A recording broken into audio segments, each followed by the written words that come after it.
Assalamualaikum warahmatullahi wabarakatuh. Perkenalkan, nama saya Aisyah Rahmasari, NPM 12 12 01 9002. Hari ini saya akan membahas topik 4 mengenai buku besar pembantu. Definisi buku besar pembantu. Buku besar pembantu merupakan buku yang juga disebut buku tambahan. Buku pembantu ini disediakan untuk rekening-rekening buku besar yang membutuhkan perincian, tetapi tidak semua rekening dalam buku besar dibuatkan buku pembantu. Sebagai contoh, utang dagang, dan persediaan barang dagangan. Dari buku pembantu ini dapat disusun daftar mengenai rekening yang bersangkutan pada setiap tanggal yang dikehendaki, biasanya akhir bulan atau akhir tahun. Fungsi buku besar pembantu. Fungsi dari buku pembantu dalam sebuah perusahaan ada 4, yaitu sebagai berikut. Pertama, karena dalam buku ini tercatat dengan rinci, maka buku ini akan memudahkan dalam proses penyusunan laporan keuangan. Lalu yang kedua, sebagai pembanding dalam ketelitian pencatatan buku besar umum. Karena dalam buku pembantu berisi detail rincian dari saldo-saldo pada buku besar umum. Lalu yang ketiga, bisa terjadi pembagian tugas dalam pengerjaan laporan akuntansi keuangan sebuah perusahaan. Dan yang keempat, mempermudah dalam pencarian informasi mengenai jumlah akun dari pihak-pihak yang terkait. Lalu jenis-jenis buku besar pembantu. Buku besar pembantu utang. Dalam buku ini berisi kumpulan catatan transaksi utang yang diberikan kepada perusahaan. Pada buku ini juga mencatat perubahan jumlah dan nominal kepada kreditur. Dalam buku ini akan terlihat informasi jelas mengenai siapa kreditur pemberi utang, nominal serta cara pembayarannya sekali saja dalam tempo tertentu atau berkala.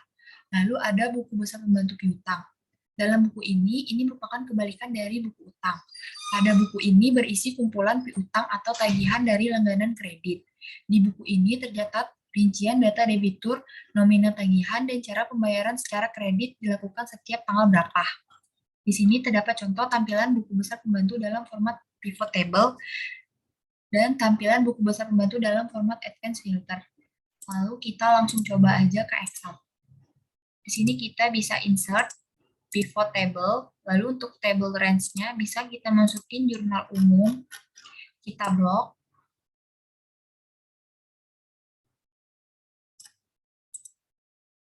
lalu untuk report filternya di sini kita bisa masukin nomor akun, untuk row labels-nya masukin tanggal dan keterangan, lalu untuk values-nya kita masukin debit dan kredit.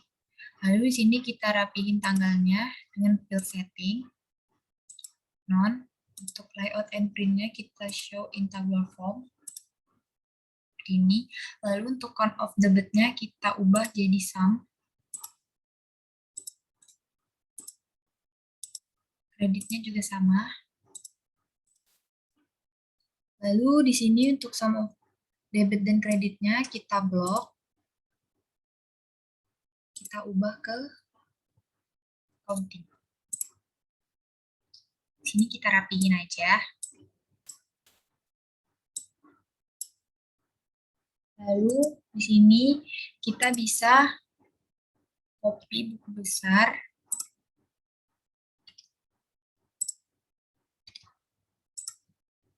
Lalu di sini kita tinggal ubah jadi nama relasi. Sini kita ganti jadi pos saldo. Lalu di bawahnya kita ganti jadi saldo awal.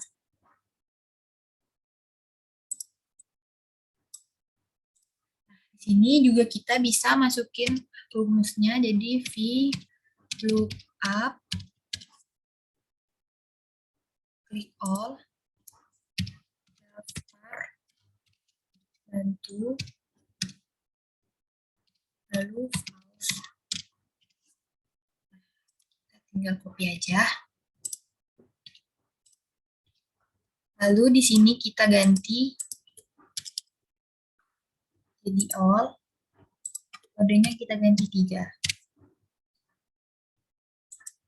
Maaf, yang ini kita ganti jadi 4. Dan yang pos saldonya sama. Kita ubah all daftar bantu. Di sini kode pos saldonya 3. Nah, karena di sini kan, saya mau coba masukin yang toko Alfatan. Jadi kita masukin kodenya P001.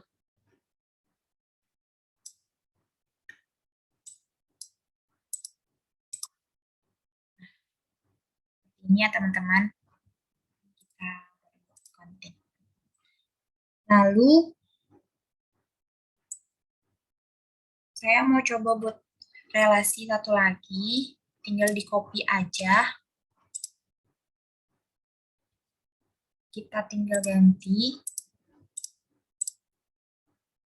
Saya mau coba yang PT Sandal Perkasa.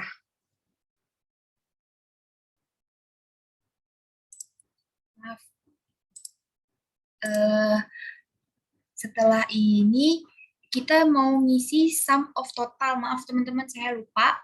Di sini kita bisa masukin, kita klik sum of credit, lalu option, lalu pilih field item, calculate field. Nah, di sini saya masukin total. Untuk formulanya, masukin debit, insert, kurang, lalu add. Nah, seperti ini ya teman-teman. Kita ubah dulu kita ubah jadi more number format, custom.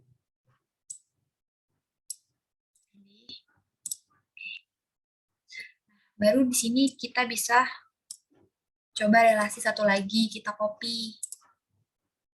Nah, di sini saya mau coba masukin PT Sandal Perkasa.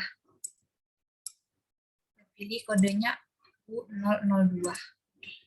Nah, udah seperti ini ya teman-teman. Selanjutnya saya mau masukin buku besar pembantu advance filter. Nah, di sini caranya kita klik data validation. Untuk allow-nya kita pilih list, lalu ignore blank-nya kita uncheck list, lalu untuk search-nya kita masukin sama dengan kode bantu. Lalu di sini kita bisa masukin rumusnya VLOOKUP.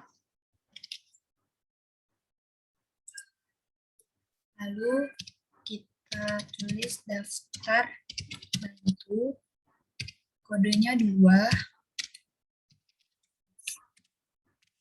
Lalu di sini kita tinggal copy aja. Nanti kita tinggal ubah. Sini. Ini kodenya 3. Lalu untuk saldo awal kita ubah ke kode akun, lalu kita ubah kodenya 4. Lalu untuk mengisi data ini kita bisa masukin tadi kodenya P001. Nah, lalu caranya kita blok tanggal sampai kredit, kita advance. Untuk list range-nya, kita bisa masukin jurnal umum. Masukin aja jurnal umum ke bawah. Lalu untuk kriteria range-nya, kita blok kode akun. Untuk copy to another location-nya kita checklist. Lalu kita blok tanggal sampai kredit. Oke. Nah, untuk saldonya ini, cara ngisinya kita ngisinya manual ya teman-teman. Kita bisa masukin sama dengan D7. Untuk yang bawahnya kita bisa masukin rumusnya sama dengan F7 ditambah E8. Nah, seperti ini ya teman-teman. Lalu selanjutnya saya mau ke PT lagi, lanjutin neraca saldo sebelum penyesuaian. Jadi jenis neraca saldo yang belum disesuaikan adalah daftar saldo yang disusun pasca seluruh transaksi diposting ke dalam buku besar. Berbagai saldo akun di dalam buku besar ini selanjutnya akan dipindahkan ke daftar saldo. Neraca saldo yang belum disesuaikan nantinya akan disiapkan untuk menentukan apakah terdapat kesalahan dalam posting debit dan juga kredit ke buku besar. Dengan adanya daftar saldo yang belum disesuaikan, akan lebih memudahkan kita untuk menemukan kesalahan dan segera bisa memperbaikinya. Nah, di sini terdapat contoh tampilan neraca saldo dalam format pivot table. Lanjut, kita ke Excel. Kita ke neraca saldo. Lalu di sini sama seperti yang tadi, kita insert pivot table. Lalu table range-nya kita masukin data dari jurnal umum, tablok sampai bawah. Nah, untuk report filternya nggak usah diisi. Untuk row labels-nya kita bisa masukin nomor akun dan nama akun. Lalu untuk values-nya kita masukin total.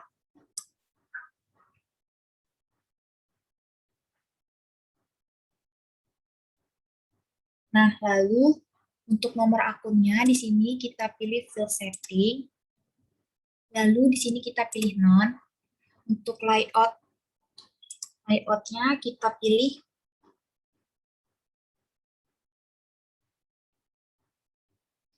show in table form. Nah, udah seperti ini.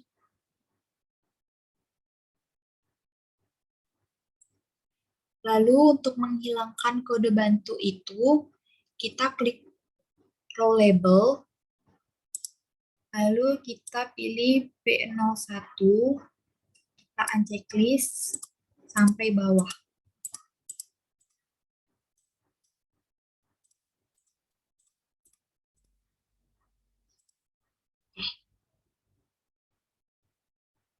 Lalu kita blok semua yang sum of total.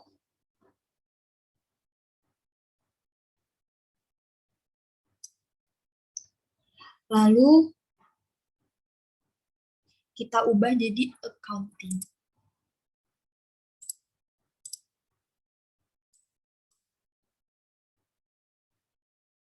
Lalu di sini kita bisa isi debit 10,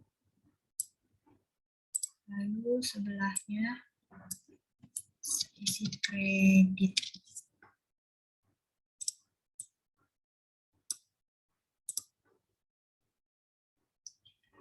Nah, di sini kita bisa isi secara manual ya teman-teman rumusnya. Sama dengan C.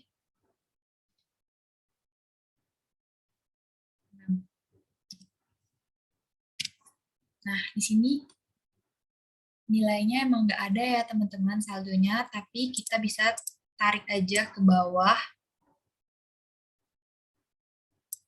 Nah, seperti ini.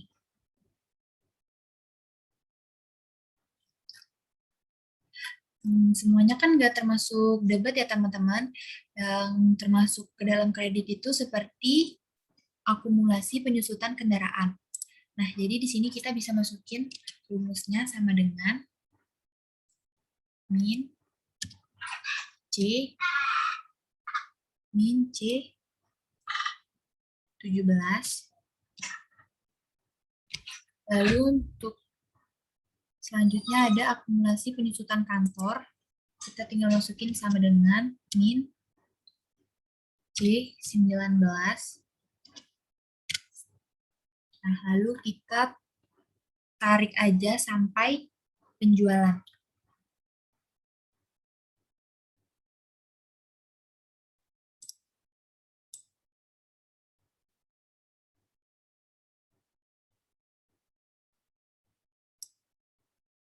Nah, lalu kita tinggal hapus aja.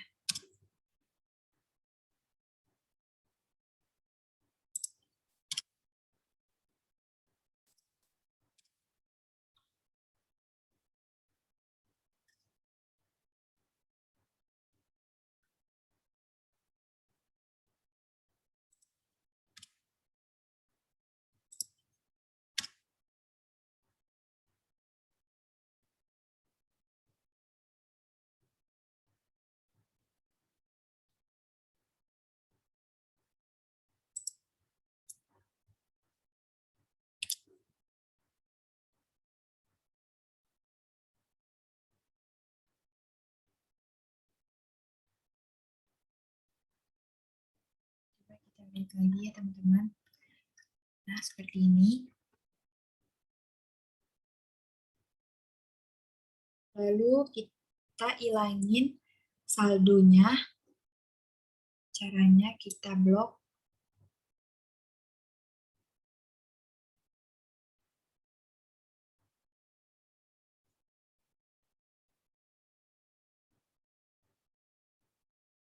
Kita blok D dan K. Lalu kita pilih CTRL-C. Lalu tekan ALT. Lalu tekan E. Tambah S. Lalu kita klik values. Oke. Lalu di sini kita bisa klik sum of balance-nya. Kita balikin. Nah, sini udah hilang. Lalu sini kita bisa delete aja.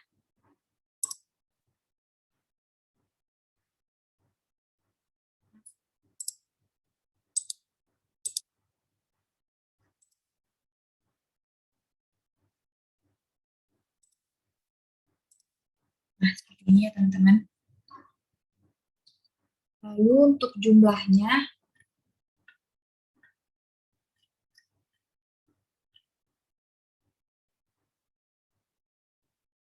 kita bisa tulis sama dengan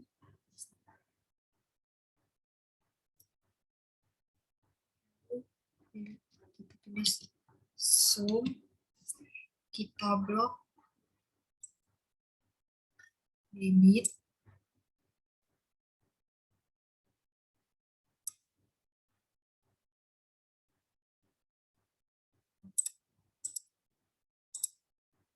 sama dengan sum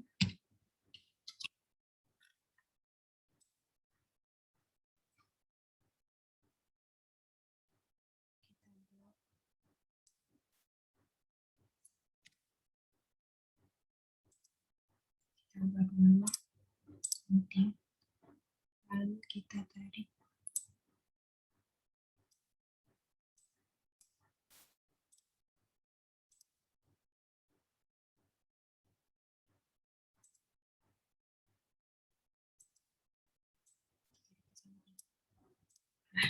Sudah seperti ini ya teman-teman. Sekian penjelasan dari saya. Apabila ada kata-kata yang salah, mohon maaf. Wabillahi taufiq walhidayah. Wassalamualaikum warahmatullahi wabarakatuh.